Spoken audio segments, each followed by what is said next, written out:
ಮುನಿಸ್ಕೊಳ್ಳೋರು. ನಗ್ನಗ್ತಾ ಇರ್ಬೇಕು ಅವ್ರಿಗೆ, ಎಂಥ ಸಿಚುವೇಶನ್ ಇರಲಿ. ಓಕೆ ನಿನಗೆ ಆಗಲ್ವಾ, ಹೋಗಿ ಮಲ್ಕೊಬಿಡು, ಪರವಾಗಿಲ್ಲ. ಅಳಬಾರ್ದು. ಮನೆ ಒಳಗಡೆ ಅಳೋರು ಕಂಡ್ರೆ, ಇನ್ಫ್ಯಾಕ್ಟ್ ನಂದು ಅದೇ ಪ್ರಾಬ್ಲಮ್. ಯಾರಾದರೂ ಹತ್ರ ನನಗಾಗಲ್ಲ, ಸ್ಪೆಷಲಿ ನಮ್ಮ ಸ್ವಂತ ಅಕ್ಕನೂ ಕೂಡ ಹತ್ರ ನನಗೆ ಇಷ್ಟ ಆಗಲ್ಲ. ನಾನು ಡೈರೆಕ್ಟಾಗಿ ಹೇಳ್ಬಿಡ್ತೀನಿ, ನೀನು ಅಳೋದಿದ್ರೆ ನಮ್ಮ ಮನೆಗೆ ಬರಬೇಡ ಅಂದ್ಬಿಡ್ತೀನಿ. ಇವ್ರು ಹೆಂಗೆ ನಾನು ಯಾವತ್ತೂ ನೋಡಿಲ್ಲ ಆ ಥರ, ಹತ್ತಿರ ಎಕ್ಸ್ಪೀರಿಯನ್ಸ್ ಆಗಿಲ್ಲ. ಸೊ ನಾನು ಕೇಳ್ಕೊಳ್ಳೋದು ಅಷ್ಟೇ, ಏನೇ ಇದೆಯಾ ಡೈರೆಕ್ಟಾಗಿ ಹೇಳ್ಬಿಡು, ಅಳೋಕ್ಕೆ ಹೋಗ್ಬೇಡ. ಅಳೋದ್ರಿಂದ ಏನೂ ಸಿಗಲ್ಲ. Either you won't get anything, there I won't get anything. ಅದ್ರ ಬದಲು ನನಗೆ ಇದು ಬೇಕು ಅಂತಂದರೆ ನಮ್ಮ ಪ್ರಯತ್ನ ನಾವು ಮಾಡಿ.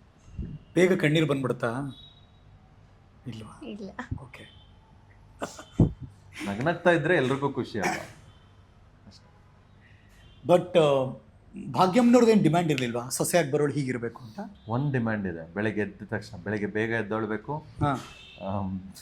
ಏನು ಮನೆ ಎಲ್ಲ ನೀಟಾಗಿ ನೋಡ್ಕೋಬೇಕು, ಐ ಮೀನ್ ರಂಗೋಲಿ ಹಾಕಬೇಕು. ಅದು ಸಾಂಪ್ರದಾಯಿಕವಾಗಿ ಏನು ಹೆಣ್ಮಕ್ಳು ಮಾಡಬೇಕು ಅದು ಮಾಡಬೇಕು.